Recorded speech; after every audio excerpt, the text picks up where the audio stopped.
The Phillies finally beat the Mets in a series, taking 2 out of 3 over New York over the weekend. Tobias Harris, trade package rumors, and who are your top 10 76ers of all time? That and much more when we are back here in 10 seconds.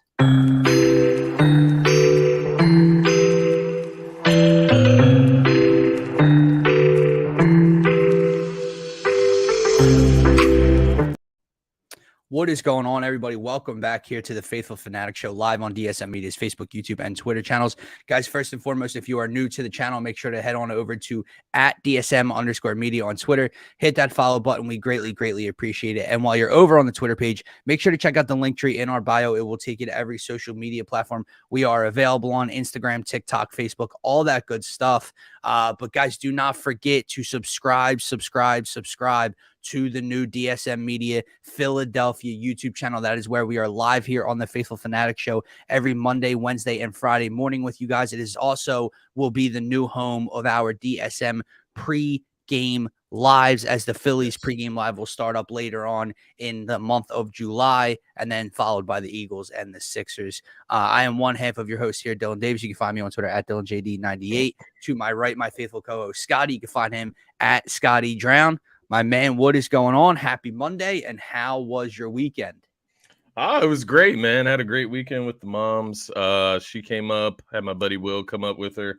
So we had a great weekend. Went to the shore, and then ultimately had a nice day grilling out. Went out for a hike yesterday. So it was a busy weekend. Got some family time in, and just a little over a week from heading out to Vegas. So. Hell yeah. I'm getting amped up. I'm ready to get through this work week, and it'll be time. But no, man, how was your weekend though? Nonetheless, It was good, bro. Did you hit a new shore point? No new shore point. Just hit the usual Ocean City. So no new shore point. But so you went down when I left. How was the weather? I know it was sketchy when we first drove up. I mind you, we pulled up. We got there. We got there around 11:30-ish a.m. The forecast all week was like cloudy, but not supposed to rain per se. And then we get there and it says like 12 p.m., 30%, and it like did not say that before we got there. So we were worried as hell. By 1 p.m. By 1:30, the sun was completely out, and like that's the rain. How Friday was. The scare of rain actually went away. We were able to enjoy ourselves. So it was maybe lucky is a good way to put it, but nonetheless, it was worth it. There you go, bro. But let's start with the Phillies' big weekend. Obviously wrapped up in ridiculous Phillies Mets fashion. I don't even know how to describe what went down in that 8th inning yesterday, but obviously they start out Friday night with a 5-1 victory. The Mets were Metsing Friday night as well. A couple errors out in the outfield.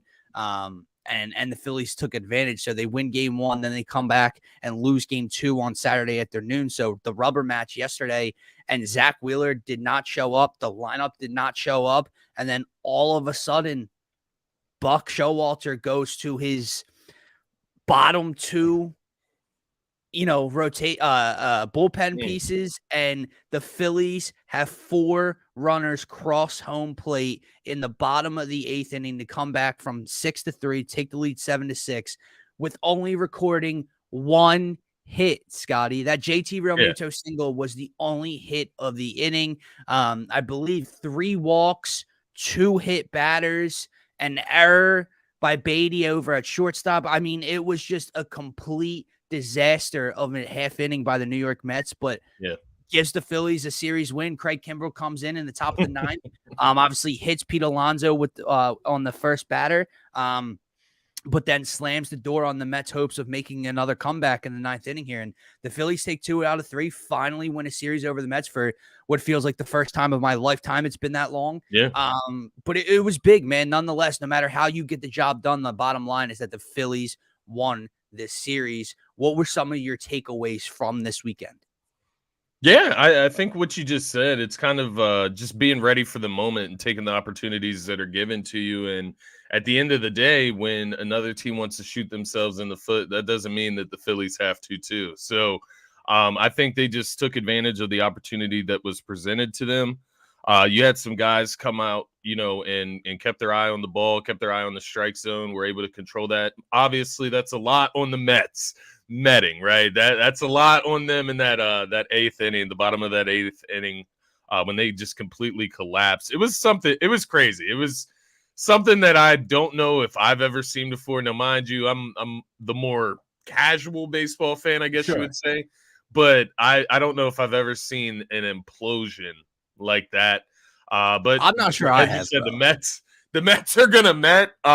You ultimately only end up having a JT Realmuto hit amongst all of that madness. Hit by pitches, different walks. I think they walked Harper, hit Trey Turner, Hit Schwarber, hit Schwarber. walked Yeah, so Marsh. they just went through the what Stott got. He got walked? He had to get walked because he was I on believe, base. I know he scored one of them. yeah, Bohm got Stott an walked. RBI on a fielder's choice. Yeah, which was essentially an error by Beatty, Yeah, which I don't even know what that play confused the hell out of me too. He couldn't get the ball out of his glove, but it yeah, seemed like it should have been an easy transfer. And then he should have been an finally easy does, one. and he has time to make the play, but he pulls McNeil off the bag and McNeil drops the ball. I mean, dude, it's funny because you've talked about, I don't know if I've ever seen an implosion like that. Well, I mean, we've seen plenty of implosions, in late Different innings with a big versions. lead. I mean, Yeah, last year the Phillies gave up what, a 9-run a ninth inning against the New York Mets at home, or yeah, an 8-run ninth inning. yeah. It was the worst loss in franchise history to this same ball club. But when you talk about the fashion in which they imploded, I mean, Yeah. you can't emphasize enough the fact that JT Realmuto was the second batter of the inning. There was a runner wasn't in scoring position when he came up. A run hadn't crossed the plate yet to start this comeback. He was the only hit, and it was a single. Man, Yeah. it was unbelievable to watch. But thank God it happened, because if not, Yeah. the tone of this weekend and this past week really would have been miserable on this show, because the Phillies then would have been 1-4 in their last 5 games. They would have lost both to the Braves, followed that up with a lost series to the Mets, who are not playing good baseball at all right now, as you could tell. And it would have been a bad sign for this Phillies team going forward. They're not perfect right now. Zach Wheeler did not show up, right? Yeah. The bullpen struggled a little bit over the weekend, right? The lineup, runners in scoring position, is an issue yet again for this team. Yeah. But they found a way to get it done. And I do like what you said. Look, it's hard to really give the Phillies batters any credit in that 8th inning when you watch what those 2 relievers, did and what Beatty was unable to do in the field. But like you said, the discipline was the one thing that you can tip your cap to, because it's the one thing the Phillies didn't do well for the first 7 innings of yesterday's game. And it's something they haven't done well all season. They swing early. They're aggressive. Yeah. And sometimes it works out, but sometimes it makes you want to kick yourself in the ass, man, watching this team at the plate. Yesterday, they noticed Harper's walk, and you notice the wheels start to turn. Brandon Marsh, Bryson Stott, Kyle Schwarber, very selective, very picky, good eyes at the box. Marsh's walk, I believe, had 2 pitches that were, I mean, my God, they were balls. I'm not, saying He was thank getting you, hype about it too. You could see him getting hype when he would see that he let it go, and it was because the you right kind move. of pick up on that feeling, on what you're seeing, when you're on deck, of this dude doesn't have it right now. Let me not go up there and help him out. And normally, this Phillies lineup likes to help opposing pitchers out at times. Yeah. They didn't do that. The Mets imploded. The Phillies took advantage, and ultimately they were able to come away with a series win, man. It was big nonetheless how weird it was. It was big. I mean, you're talking about, this is the first series win against the Mets since 2021. Yeah. At least in Philadelphia. So when you think of it that way, this is a team that you just couldn't get over the hump against. And at this point, after you take a 2 losses, right? You lose that series against the Braves. You have to come out and get over this hump against the Mets. You can't come out and lose both of these series against the Braves and the Mets in a 5-game span. And look at what the Phillies were able to do. You get that win. Now you're 3 games over 500. And you're building confidence. Like as bad as, Wheeler may have looked, as bad as the bats may have looked on Saturday, right? Right. Which, mind you, they were Yeah. 1 for 9 runners in scoring position yesterday, I think, and then Yeah. 1 for 8 on Saturday, or maybe it was vice versa.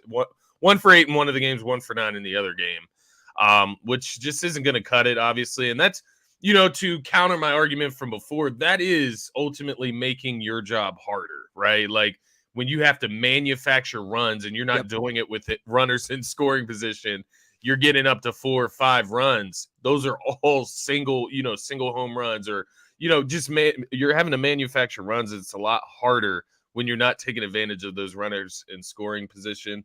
And I think against a better team, once again, if that's the Braves rather than the Mets, you have to take advantage. The Braves may Absolutely. not implode like that at the end of a game or in the 8th inning, but you take the win, like you said, you move and you let the confidence grow. And ultimately, the Phillies did what they were supposed to, at the end of the day. But they still have room to grow, to your point. I think that's maybe a good point coming out of it, right? Is, they can kind of steal these wins and then move forward and try to build on top of that. But the same inconsistencies, you want them to start to get solved, right? Like Yeah. we can't keep having the same detractors each and every game. But you'll take a win anytime against the Mets, man. Right. I mean, it depends how you look at the glass, right? Is it half empty or is it half full to you? Right, Because right. That's where I'm you trying to can look balance at right it now. It's a as good half. weekend, though.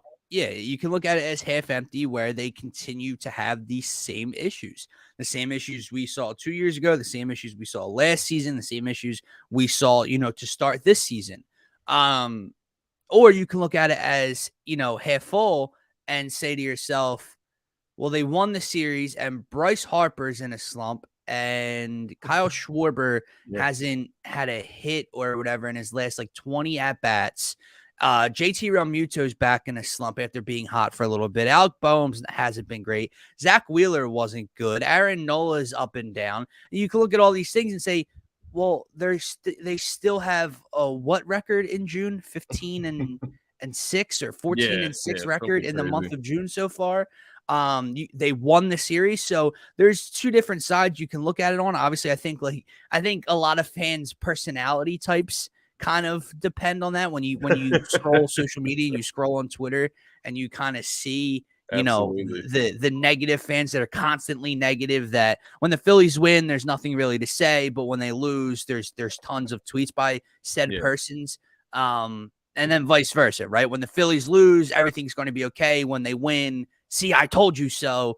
It's a long season, guys, and we're only in June. But shout out to my man Mark Henry Jr. because I saw his tweet this morning right before we went live. Over the last 2 months, the Phillies are playing on a pace of a 92 win season. So they were bad to start. They've been a lot better.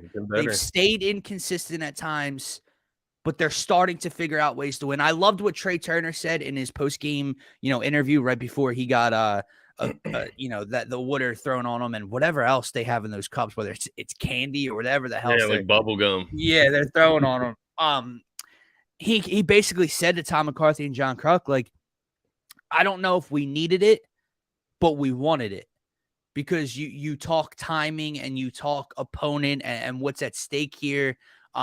They at the end of the day, when 162 is played, you're not going to look back on yesterday's ball game as a must win. So they didn't need it.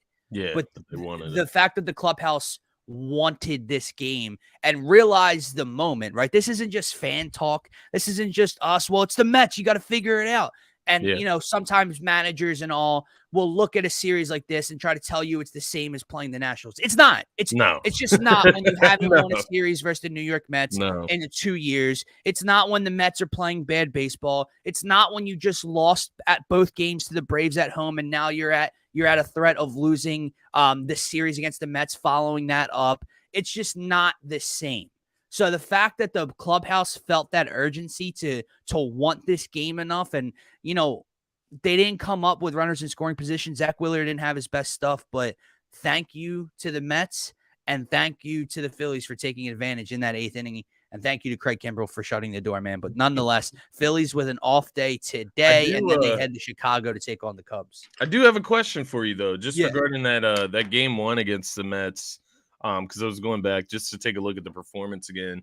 Taijuan Walker, what are Oh, your thoughts on him, man? He's been yeah. great this month. I think outside of that, his first game this month against the Mets very early on. I think outside of Yeah, that, he's when we got lights swept by the out. Mets to start. Yeah, It was the end of May when that happened. What's the name? I think he has an 0.69 ERA in his last 4 starts. He's gotten into the 6th inning, I believe, in all 4 starts, or at least, into it, if not through all 6 innings in those starts. His Ks are up. The velocity is good. He's been lights out, man. And that's the biggest thing, because we just had the same conversation about Ranger Suarez on Friday morning show. So when you're getting, your 3 and 4 starter coming up big like that over the last look, it's not, they put back-to-back starts together. No, they right. put about 9 combined straight starts together where Yeah, both dudes have been spectacular and shut down on the bump. yeah, That's big. And Zach Wheeler has had a little bit of inconsistency this year, but you've seen a lot more positive out of Zach Wheeler than you have yeah, the bad, ugly Sunday Zach Wheeler you just got. Aaron Nola obviously continues to stay up and down, but we'll see what we continue to get out of him. And you just got to hope either Dombrowski addresses that 5th starter come deadline time, whether they call someone up, whether Painter, he's throwing more pitches in the bullpen sessions, but apparently Topper said he's not really close to being yeah. ready. They have to address that 5th starter. Obviously, I know they got the win against what's the name?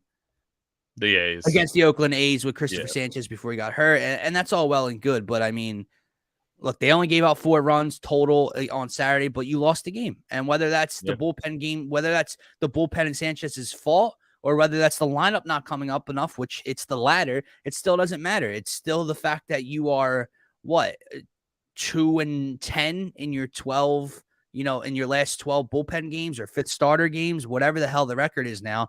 It's a problem that needs to be fixed. But the fact that Taijuan Walker and Ranger Suarez have been able to be so locked down on the mound right now is huge for this team going forward. Because again, it all comes down to you and I expecting the bats to be okay yeah, come September, October, and hopefully forward. yeah, Right. yeah, It's the concern's always going to be the bullpen and the arms. And when you're getting these performances from these guys, it is that kind of that positive in a loss, right? We talked about that with the Braves. yeah. Can you take anything positive away, even though they lost the game? Yeah. It's the fact that the starters have been really good. Yeah. I think you kind of answered my next question, because I was going to ask you, as we approach the trade deadline up, over the next month or so, what are you looking at more, like starting pitching, relieving, bullpen Yeah. arms? I mean, like a left fit, like the reason I asked, I heard Connor Thomas talking about this over the weekend on 97.5. And he was just talking about how good the starting pitching has been of late, and how it kind of makes you start to look at first base and left field, right? And More, start right. to think, what can you do there to maybe DH, Schwartz more? If Bryce can ever play first base at some point in this season, right? And you can DH Schwartz, whatever they can do there as far as an upgrade. And it's like, what would ultimately help the team more? And I know when you're looking at a starting pitcher, it's like, yeah, that 5th starter's obvious, but does that cost you more than upgrading, say, your Right. lineup rather, right? So Right. it's like weighing out that.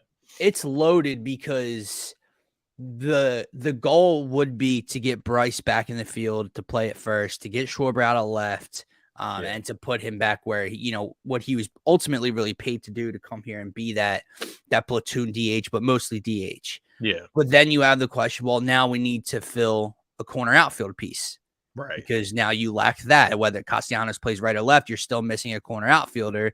And no, I don't want to hear that, Christian Pache is going to play every day in left field. I don't want to hear that. Yeah, Even though feel he's you, been fine as of late.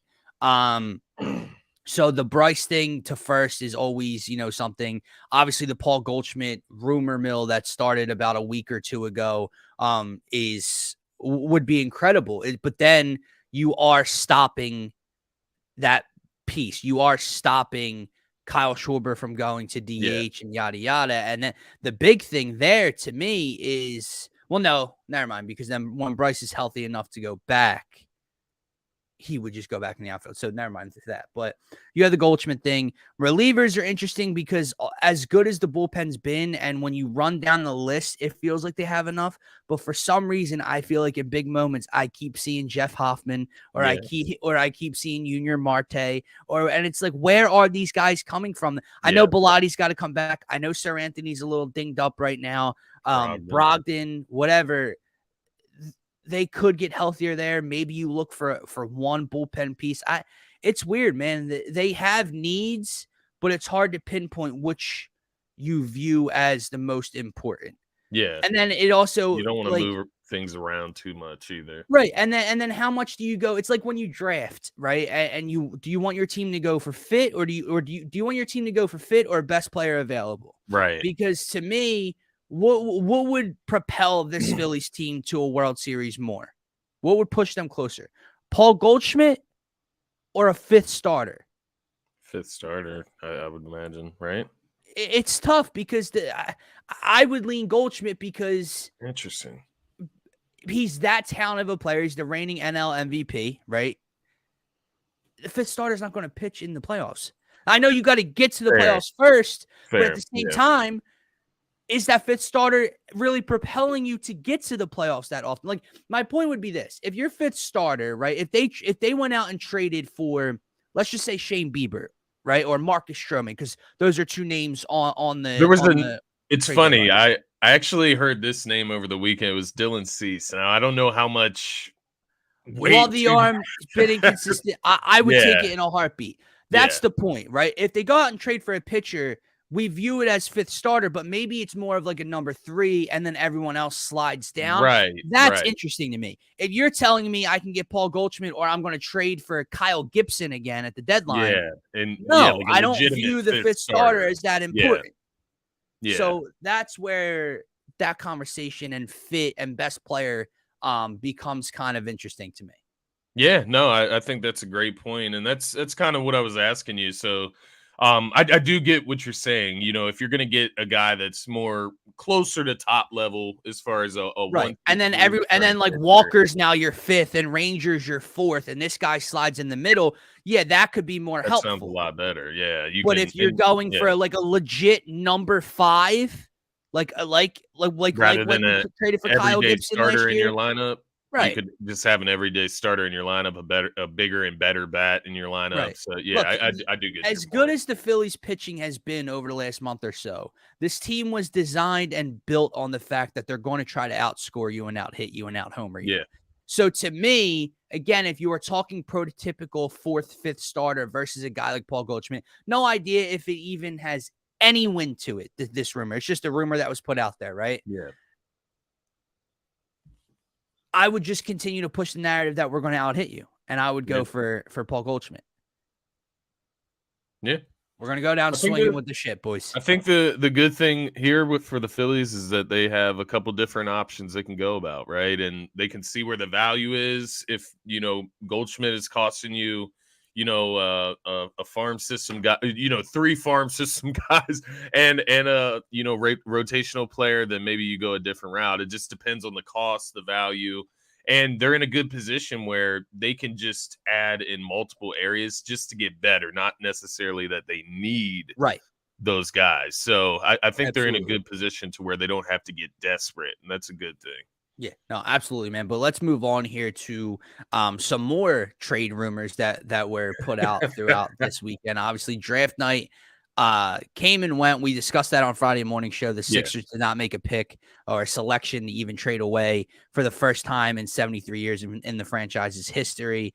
Nothing on the Tobias Harris front. And then over the weekend, some smoke starts to come out. You got DeAndre Ayton and the Suns, and how the Suns want the Sixers to trade Tobias Harris and facilitate a 3-team deal. You got the Cavaliers rumor that is really going to be the headline of this segment. And then you also have his father / agent, who apparently before was in a restaurant on the phone, and I didn't believe that. But now after these comments, I might just believe that, because this dude's off his freaking rocker.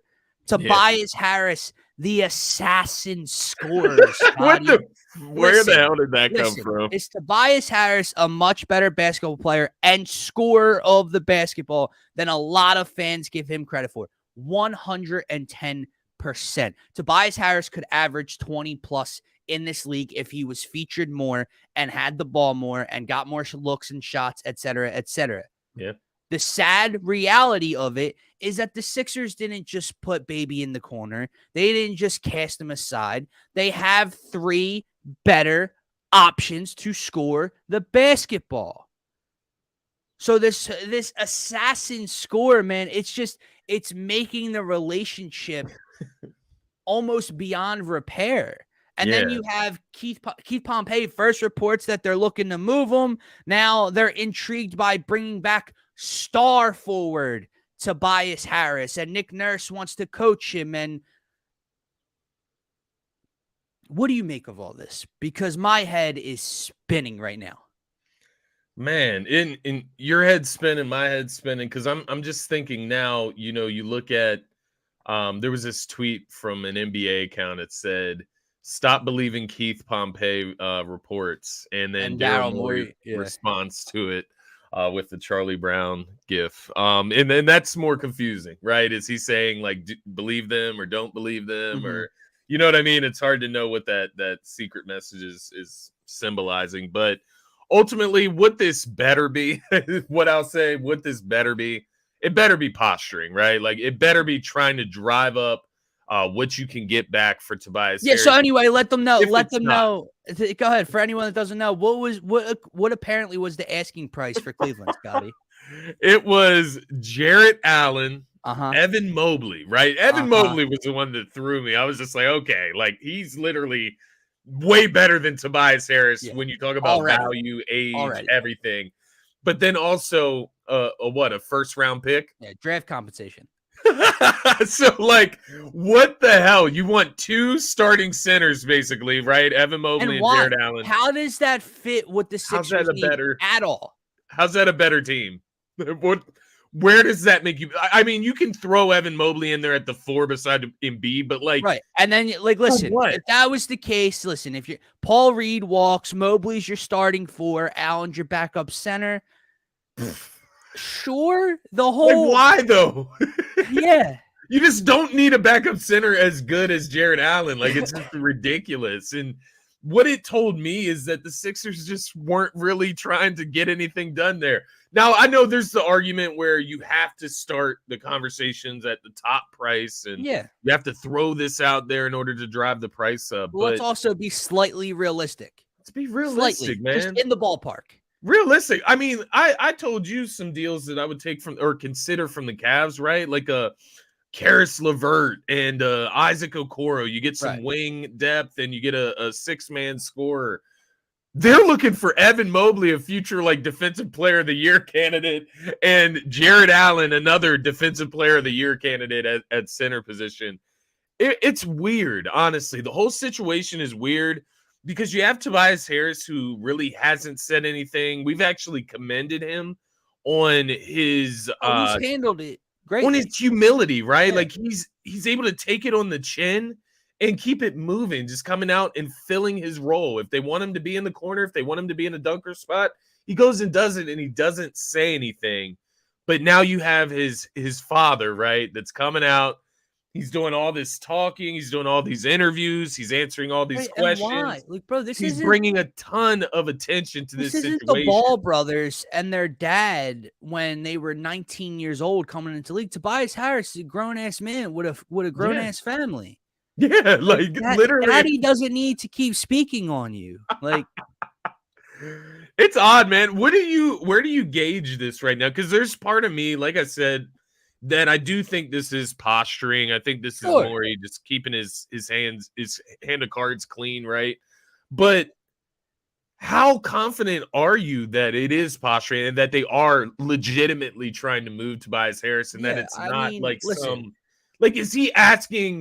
is he like reaching out to the Clippers and saying like, give me Paul George and somebody else for Tobias Harris? You know what I mean? Like, go to the Portland Trailblazers. We'll do Tobias Harris straight up for Dame. Yeah. I need to know where we're at, because my confidence level is wavering on that position, right? That situation, because we can't go into the season with the same starting lineup. That's That's the my main thing biggest for thing. me.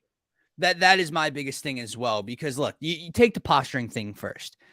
It's a fair point, and it definitely makes sense, not just for the Cleveland Cavaliers and Daryl Morey's conversation, because you want to start the top and maybe work your way down, meet in the middle somewhere of a package, but also around the league to send that message publicly that, well, this is what they asked Cleveland for. Now, maybe if you're Utah who's interested, you aren't going to package something close to that, but you say, okay, this is they're shooting here.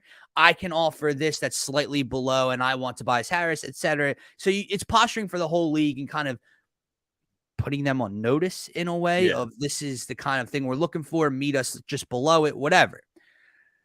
The issue I have with it, and to your point of not in a rush and not taking it too seriously of moving on from Tobias Harris, is that's a major problem for me in this fan base of Tobias Harris starting next season in the Sixers uniform. And I know the report came out that they will wait to the deadline and beyond because of his contract and whatever the case may be. And they're not just going to take anything, and they shouldn't just take anything. Yeah. You cannot. Coaching was an issue for the 76ers. It was not the issue for the 76ers. So to run it back with Nick Nurse and new coaching staff and just say, well, our goal is to bring James Harden back and we're going to keep Tobias. Well, you are ultimately running back the same exact unit that got you bounced in 7 in the second round again. Well, what are you fixing at that point? If Tobias Harris is coming back and James Harden is reworking a deal and it's Embiid and Maxey and what? Okay, we're going to re-sign Paul Reed and we'd like to re-sign Niang and or McDaniels. You have the same exact roster. Maybe you use, a vet minimum or MLE on one player and you added one piece to your bench. Congratulations, man. Yeah. That is not good enough to start next season. Will you win 50 games again? Probably will. Will you be in the top 3 seed in the East? Probably will. But it fixes none of your big long-term issues. Yeah. No, I love what you said there, because they will, if they bring this same unit back, they will win 50 games. They will get a top 3 to 4 seed in the Eastern Conference, right? They'll do the whole shebang again. They'll get to the second round. Like, they'll do that whole thing again. It's just in these big moments, right? Like, we could go through the entire next season and maybe Tobias is, fitting way better. He's getting more shots up. He's, averaging 16 points instead of 14. And now everything's glowing good. He has the occasional 20 to 25 point game every, 4 to 5 games. You just see him hit the 20-point mark, right? He's looking good. But then you get to the second round of the playoffs. You get to game 3 against Boston again, right? And here this guy is scoring 2 points because not because he's out of position or because he's not getting in the areas that he can get better shots. Sure, there's a world where Tobias can operate in the mid-range just like Joel Embiid, and that's where he operates, and that's where he gets most of his points from. That doesn't exist on this team, and that's a fair point to Tobias and his father's stance, right? But the other side of that is the fact that Tobias does get shots in these big moments, and he doesn't just miss them, bro. Like, there's a lot of the time where he'll airball the shot or he'll throw the shot over the rim. Yeah. Like, these shots, it's nerves. It's not anything more than that. This guy is not a big shot maker. And mind you, I get it. Most of the time, you're not asking your fourth scorer. We've talked about this so many times, right? You don't need a fourth scorer, first of all. But there's not many times where you're asking that guy to take these big shots in big moments. But there are times where they have to hit them. We saw it with DeAnthony Melton standing in the corner in game 6, and he couldn't hit anything. We've seen it from Tobias Harris. We saw the 2-point outing against the Boston Celtics, and it will rear its head again. It will come out. It will happen again. It hit me when I was talking to Zach Noble, and he said, we were talking about like Bojan Bogdanovic from Detroit, right? He spent those years with the Utah Jazz, is a good role player for them. And he hit some big shots for the Jazz as a role player, third level scorer, right? Like, he hit some big shots. And what Zach said, he said, Tobias just doesn't have the stones, man. When it comes to those big moments, he doesn't have the stones. And when you have guys like Joel Embiid and James Harden, who we question if they have the stones, then your next guys, your role players, they have to be ready. And the perfect example that comes to mind you, they don't play the same position, but for the Denver Nuggets, right? Kentavious Caldwell-Pope hit some big shots down the stretch for this Denver Nuggets team. He just did what they asked of him, whether it was a mid-range jump shot that was wide open, a wide open corner three on a fast break. He hit those big shots in big moments. Would we say Kentavious Caldwell-Pope is a better overall player than Tobias Harris? No. But in the playoffs, in these moments, in a role, Kentavious Caldwell-Pope is a better role player than Tobias Harris is, and that's where we're at. That's why Tobias Harris can't be on the team. That's why he needs replaced, because you can get somebody that can shoot 37% from three, play good defense, but that can also make layups, that can also dunk the ball, that can also get out on the break, that can also rebound, that also doesn't disappear, that wants to be on the court and in the moment. And that's what the Sixers should be looking for ultimately, is guys that want the ball in these moments and they're not scared of them. And that's kind of the blueprint that I'm looking for going forward. And Tobias doesn't fit that. James Harden, we've talked about him. He's a question mark. He's a great player. He's better than Tobias Harris. So you're willing to take that chance on him, I would say, right? Yeah. Like, by giving him the extension, even though he might not be a guy that's built for those moments sometimes, right? Although we did see him hit some big shots. Let's be fair to him. Yeah, that's where I'm at with Tobias, man. I get it. You want to posture, you want to, get the best package back, but I also don't want to go through the first half of the season and have Tobias Harris there starting, and then we get to the second half of the season, Tobias Harris is gone. We have a new starter in the top five. Now you have to figure it out again, right? That's my biggest thing. For James Harden again. We've watched the same movie for 3 of the last 4 years at the deadline. We continue to make moves at the deadline, and the 1 year get traded anyway. Right, and expect it to kind of like, dude, because that's the thing, Scotty. I will be furious if they end up moving him right around deadline time, and it's just for something they probably could have gotten in the summer. Right. Unless a team is, unless a team out there wanted to give this season a shot, realize it's not working about less than halfway through, and then say, you know what, expiring deal, we're going to retool, we're going to rebuild, and they're willing to give you a haul, and the haul turns out better than what you would have gotten in June. Then that's a job well done by Daryl Morey. But if Daryl Morey turns around and flips Tobias Harris at the trade deadline for freaking, like you said, Karis LeVert and Isaac Okoro, if you flip them for Buddy Hield, we wait that long for that. It's right, because at that point, Scotty, that's not going to be a needle mover at the deadline. Right. You know what I mean? Like, be a needle mover if you get these guys acclimated in the offseason and get them with the team ready to go for the season. It can be a needle mover in that extent, but getting these guys halfway through the season and trying to acclimate them to what these guys are doing, it's not going to work, right? In a first-year system with Nick Nurse. You get a Buddy Hield from Indiana. What if they're playing losing basketball the first half of the season, so now Buddy Hield has started his season just playing loser-esque basketball? Like, you just don't want that, man. And all these little things matter, man. And the biggest thing before we move on here with Tobias Harris's big two issues is the money, the contract, and it's not his fault. It's the Sixers' fault. It's Elton Brand's fault. But that's the hand we're dealt here, and that's the hand he's dealt, and that's where the criticism really comes in. And the second issue with Tobias Harris here in Philadelphia is, we talk about it all the time, and you just mentioned it with the fourth option. He is a borderline all-star with no role. There's no role for him here, man. They don't exist. Look at Aaron Gordon out there in Denver, right? He's their fourth option, and he grew as a three-point shooter. And you watched him this playoff run knock down a couple wing threes where he used to be bad from beyond the arc, right? He's a border fringe ish all-star player. I think Tobias Harris might be a better overall scorer of the basketball than him. Yeah, but I would agree Aaron with that. Gordon, even though he was Denver's fourth best player, he wasn't a fourth option. He was just a role player for them. Tobias Harris is our fourth best player, trying to have the ball as the fourth scoring option, not a role player. Like you mentioned, all these guys, these shooters that can come in and play defense. Tobias Harris shot 40% from the corners from three, so he could shoot the three ball.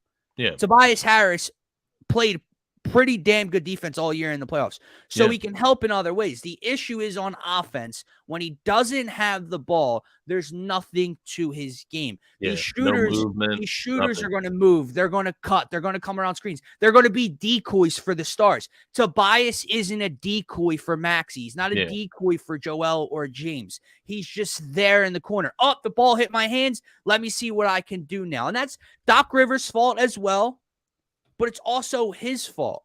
Yeah. So you have to find a fit in trading Tobias Harris where, yes, we went through the would you rather. These players are not better than Tobias Harris one-on-one. But if you can bring in a shooter like a Buddy Hield that fits this team better, if you can bring in two bench role pieces, whether that's, size and athleticism and, a microwave scorer as a six-man, those are all better fits for this Sixers team than Tobias Harris as your fourth scoring option, because that simply can't exist on a championship roster. Yeah, it's as simple as that. I loved your point to Aaron Gordon, because he's just the perfect example of a glue guy, a role player, right? A top tier role player, a guy that was once on another team that had the ball in his hands more, and was asked to do more in Orlando, right? And he comes here. Aaron Gordon was he's a top 10 draft pick of his class. Well, I forget where he went, and then he comes to Denver. He's athleticism. He's a roller. He's an oop guy. And occasionally he's going to be asked to shoot a three, right? He's not treating himself as a fourth option and waiting for the ball to hit his hands in the rotation. Exactly. And Nick Nurse isn't going to come in and just make Tobias Harris make layups all of a sudden, right? Like, that's an issue as well, is that Tobias Harris can't finish around the rim. And once again, we have James Harden, right, who struggled around the rim in the playoffs. We don't need another guy like that. James Harden, he's going to be our facilitator. He's going to be the guy that, lacks explosion when he gets to the rim. We don't need multiple guys on the team like that. And James Harden is better than Tobias Harris. We know that, right? That's assuming that he's coming back. But yeah, man, it's time. Like, the writing has been on the wall and the contract is finally movable. It's time. It's time to see what it looks like without Tobias Harris in the starting lineup. It's time, man. Because here's the thing. We talk about when it comes to this Sixers team, who's the guy on the roster that you need to build around? Embiid. Joel Embiid, right?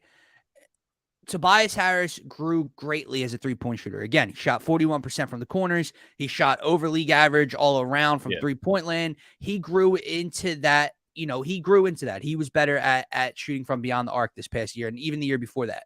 Yeah. But when you look at fit from your forward, you have Harden and Maxey, who are fine fits around Embiid. Maxey's got the speed. Both shoot the three ball, whatever. Yeah. When you look, Joel Embiid being your best player and your focal point at center, he demands the ball and attention in the painted area and around the painted area a lot. Yeah. So when you get to your wing, who can shoot the three, but when he needs to score is more of a get the ball in his hands, dribble, and get into the painted area where that's already consumed by your best player. Maybe that's not the best fit. That's why you can't stop pointing to a guy like a Buddy Hield who isn't going to try to take up any of that space or need to get into that area of the floor to be effective, like Tobias has to do at times. I saw this tweet yesterday, and I think you liked it or retweeted it after me or so. I just got notified when you saw it as well, but it said something like, bring the snipers back to Philly, right? It was JJ Redick on a fast break, hitting a corner three, fading to the side, right? Like, just letting it fly. Tobias Harris is not that guy. And we need guys that can be that beside Embiid. And I loved your point there. Just focusing in, like who is this team supposed to be built around? And when you look at it that way, Tobias Harris is directly in contrast as far as fit, as far as what you need around Joel Embiid and what Tobias Harris does well. Tobias Harris is a mid-range merchant. He operates in the same spots as Embiid, and it's plain as day now. That's his comfort zone.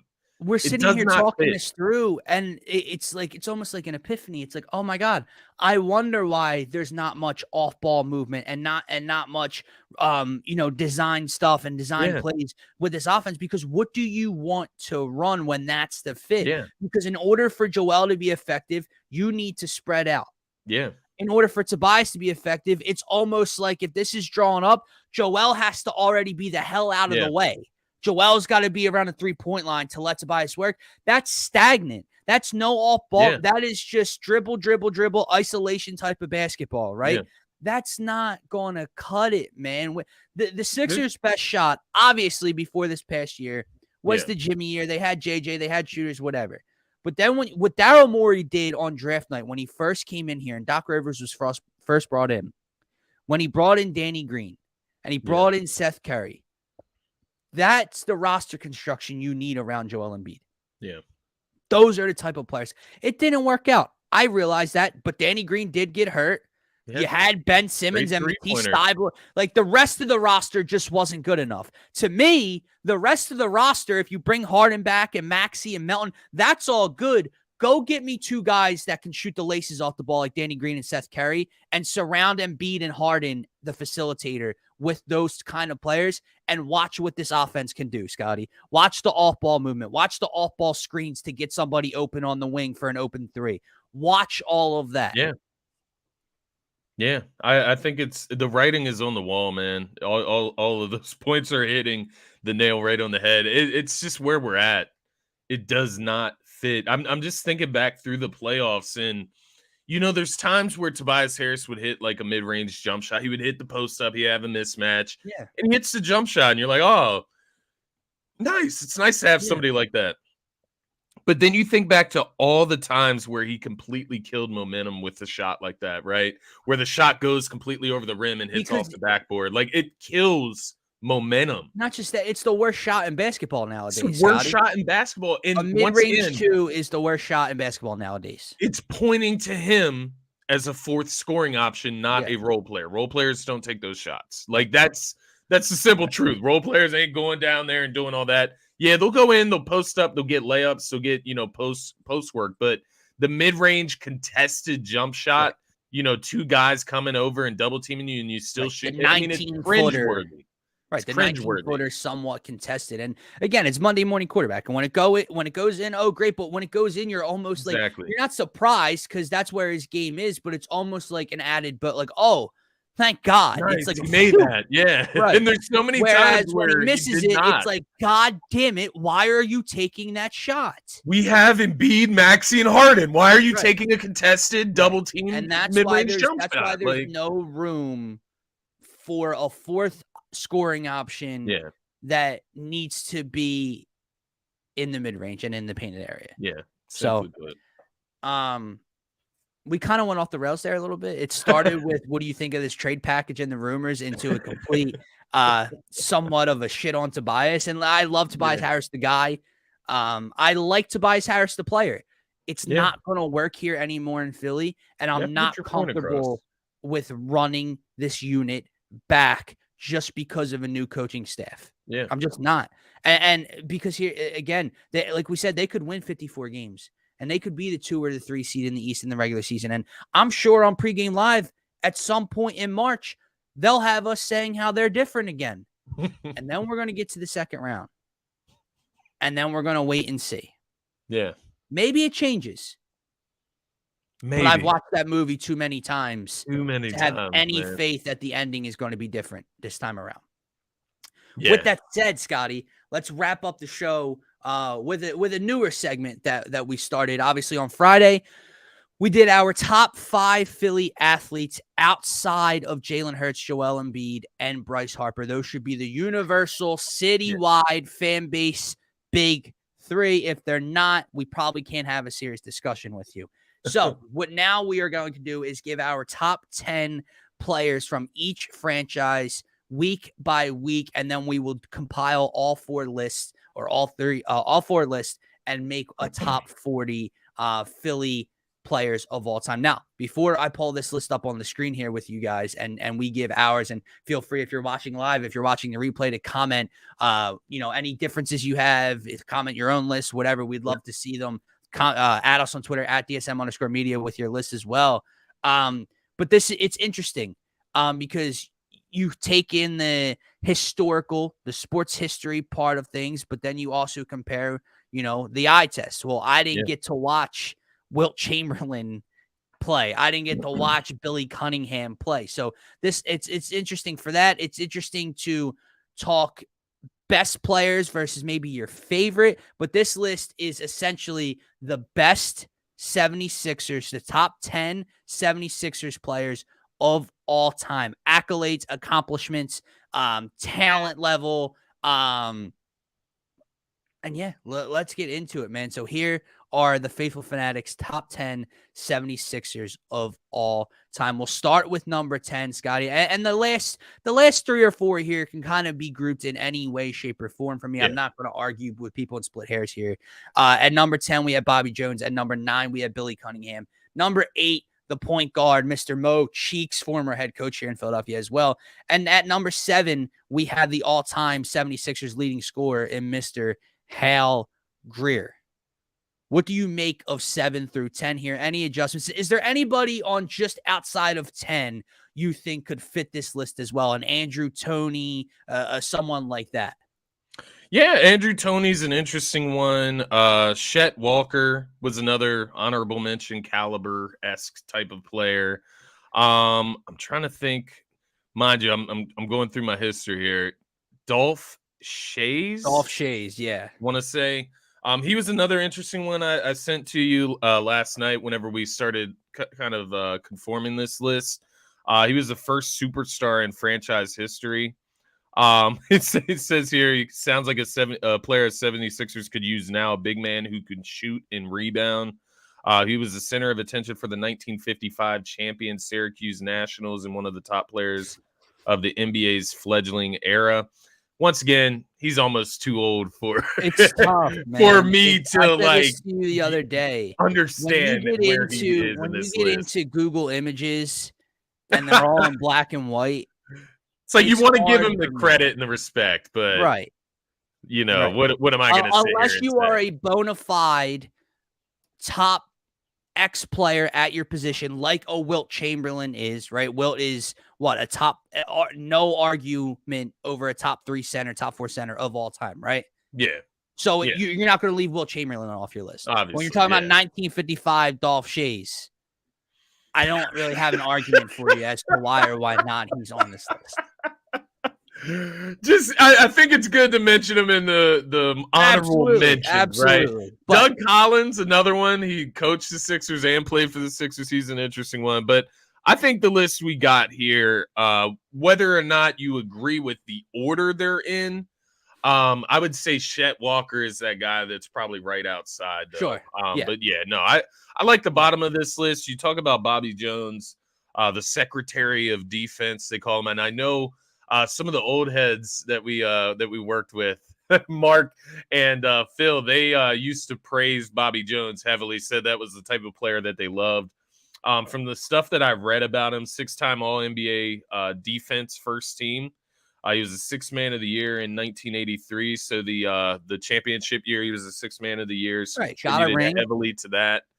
Hall of Famer, obviously, he was inducted to the Hall of Fame. I think in 2011 it was.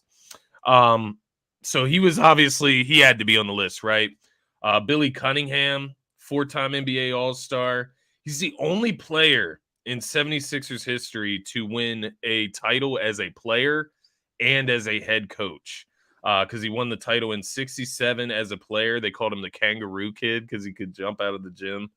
And then ultimately won the championship as head coach in 1983. So Billy Cunningham coming in here kind of from multiple facets in a sense. Mo Cheeks, he was another guy that was right in the mix there as well. He played 11 out of his 15 NBA seasons with the Sixers. So you can look at Mo Cheeks from that longevity standpoint. He was just part of the Sixers organization for a long time. 4-time All-NBA defense first team, 4-time NBA All-Star. He was inducted to the Hall of Fame. He's 5th all-time in steals, so he was a defensive menace. So there's a lot to talk about just within those first 3. It shows you how high the rest of this list must be. And then you mentioned Hal Greer, the leading scorer in Sixers history. So I believe Hal Greer, he was part of... Yeah, so he was part of that 67 championship team. He was an all-star MVP in 1968, 10-time NBA All-Star, 7-time All-NBA second team. Also had his number retired Hall of Fame. Did 15 years with the 76ers, obviously speaks to why he's the all-time leading scorer. So, yeah, I would say those first, to get this list started, that's pretty high praise that we have here for these guys. Yeah, man. So those are 7 through 10. And now we really start to get into, I hate to use the word relevant because obviously Mo and Bobby Jones and these guys, they played with Dr. J as well. So that. But anywho, number 6 NBA champion, Moses Malone. Yeah. Number 5 NBA MVP, Charles Barkley. Number 4 NBA MVP, Joel Embiid. Number 3 NBA MVP and champion, Will Chamberlain. Number 2, NBA MVP, Allen Iverson. And number 1, NBA MVP and champion, Dr. J, Julius Erving. Those are our top 6 Sixers of all time. And here's kind of the explanation as to why 1 and 2 is the way it is. Yeah. Resumes are pretty similar, as Scotty and I were discussing before the show. Julius obviously has the ring to go along with it. Now you can talk teammates, you can talk help, you can talk eras, you can talk opponents, because obviously we know what Iverson's issue was in his tenure here in terms of help and having to play Shaq and Kobe and everything. In terms of favorite Sixer, Allen Iverson is my favorite 76er of all time. I believe he's Scotty's as well. But if we're talking legacies, Dr. J is number 1. Interesting. I see Pastor Rim's comment here. I'm taking a look now just at kind of what Joel's done over his career. So you look at Charles Barkley. We'll put the resume on the tape here. Charles Barkley was the 5th overall pick in 1984. He was a 3-time All-NBA second team member as part of the Sixers. He was a 4-time All-NBA first team member as part of the Sixers. 5-time All-Star. His number is retired, and he went to the Hall of Fame now. By the way, this is only Sixer. Only Sixers tenure, nothing Phoenix. Because Charles didn't win an MVP on the 76ers. He won that with the Phoenix Suns. Right. So when you're James talking Harden about would be on this list. Sixers, right. James Harden would be on this list if it was counting entire career. Because you look at Embiid, he won the MVP this year, obviously. He's a 6-time NBA All-Star, All-NBA first team selection this year for the first time, 4-time All-NBA second team, 3-time All-Defensive second team, 2-time scoring champion, NBA All-Rookie first team. So resumes are fairly close. The difference, Embiid has the MVP in his Sixers uniform. And it is hard to measure, I would say, just to once again bring up a relevant point. It is hard to measure a current player versus players that's their resumes are solidified in concrete, right? It's over for them. Embiid still has room to build on this resume as well. Moses Malone. See, that was an interesting thought with Moses Malone and Charles Barkley, because there was a point where I was going to text you and be like, should we put Moses Malone? Is that guy. Moses is that guy that came over here from the trade. Only 3 seasons, though. Right, but the trade boosted the 76ers to that NBA title. It did. You look at his 4 seasons with the Sixers. 2-time MVP in that span, so 2-time NBA MVP, 3-time All-NBA first team, so 3 out of the 4 years All-NBA first team, 2-time All-Defense second team, 1-time All-Defensive first team, And then obviously the championship in You know what, 83. Scotty? So Hold on. Hold that's on. crazy in 4 years, is it not? The reason I didn't text you it though, because I was thinking about it. The reason I ultimately didn't text you about it is because Charles Barkley did play longer in a Sixers uniform, but those accolades are something else, man. I fixed it. Wilt had something similar in a fixed it. 3-year There span, you right? go. A 3-time MVP, 3-time All NBA first team. Yeah, I'm with you. Yeah, I'm with you there. I like that. I like that Again, a little it's bit more. Just in a after reading it out Sixers. loud. It's in a Sixers uniform, right? Like that's the Two-time point. MVP. Two-time Right. MVP in a Sixers NBA uniform is champion. Yeah, insane. it makes a difference, man. Scotty, to be honest with you, it almost makes me think to put him above Joel, right? Like I won't, but it We almost don't need makes to do me it now, but yeah, yeah. something to keep in mind moving forward for sure. Moses Malone, it's just such an interesting time. It's the same thing with Wilt, but to like a lesser extent, I guess, because Mhm. Wilt only had 3 seasons with the Sixers, but 3-time MVP, 3-time All NBA first team, NBA champion. Right. Uh, And just yeah, universally thought as one of the greatest players of all time. You know what I mean? yeah, Like exactly. It that's the would feel difference. Like foolish to Moses not put him Malone, in top as great 3. and dominant as he was, is not viewed as, a potential top 15 player, Yeah, a top 3 player, 4 player at his position, right? yeah, Some view Wilt as the greatest center of all time. So yeah, it's you just can't leave him out of this top 3. And then I mean, I think the biggest conversation is so anyway, Joel's at 4 because you and I have had this conversation, man. Like this is obviously he's got the MVP here. yeah, He is the process, right? He's yeah. the face of this organization for the first time since Iverson, departed. So you're talking of almost a 2-decade span of not having a face of this organization. But you and I have the conversation all the time of like, dude, would he be the greatest? Like, is he the most talented player of all time to wear a 76ers uniform? Right. Just in There's an terms of argument for pure it. skill, talent, you add the MVP, you add everything, accolade, whatever, the all Yeah. stars. That's why he's number 4 already. Like because to me, Joel Embiid, if he gets that elusive title, will probably jump to number 1. Yeah. Just in terms of everything, he's got the title, he's got the MVP, the era, the competition, and then you throw in the championship when he's the best player on the team, most likely. That would be big for me. And then number 2, Yeah. number 1. I mean, obviously, my heart says Allen Iverson, but that's not the way we made the rest of the list. That's the problem. My heart would say Joel Embiid above Wilt Chamberlain, but I can't do that. You know what I mean? Yeah. When we No, ranked Hal Greer through fair Bobby point. Jones, we weren't going with favorites and hearts. It was who do we think, deserves to be higher on this list and what they did in You Philadelphia. put the work in. Julius Erving is slightly ahead of Allen Iverson.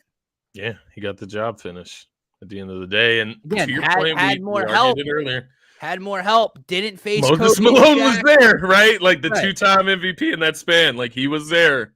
But at the end of the day, you can't fault Dr. J for that. You're also talking He about won an Dr. MVP J, as well. right? Like in this, the Sixers we're not talking uniform. about we're not talking about nobody in front of AI. We're talking about Dr. J. Okay. I think that's like to your point. I think that's more of like a respect thing, paying homage to the guy that did ultimately bring life to basketball in a Sixers uniform, brought pride to it, and I think that's another like highlighting point with this list is like we've had some dog years, man, in I the was going to late say that, bro. 2000s, Scotty, and this list was incredibly difficult to make. When me and my uncle and my stepdad were running through these the other night, dude, like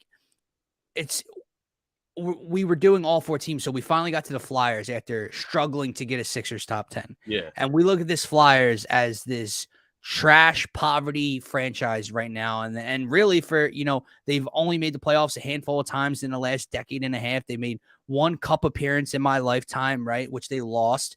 They have not been ultra relative in my lifetime, but there are a hell of a lot more all-time Flyers on my list than I could compile over the 76ers. And Flyers I witnessed in when I was, 4, 5, 6 years old, even coming up, compared to right now, because, Scotty, of the 2 decades almost that basketball was meaningless here.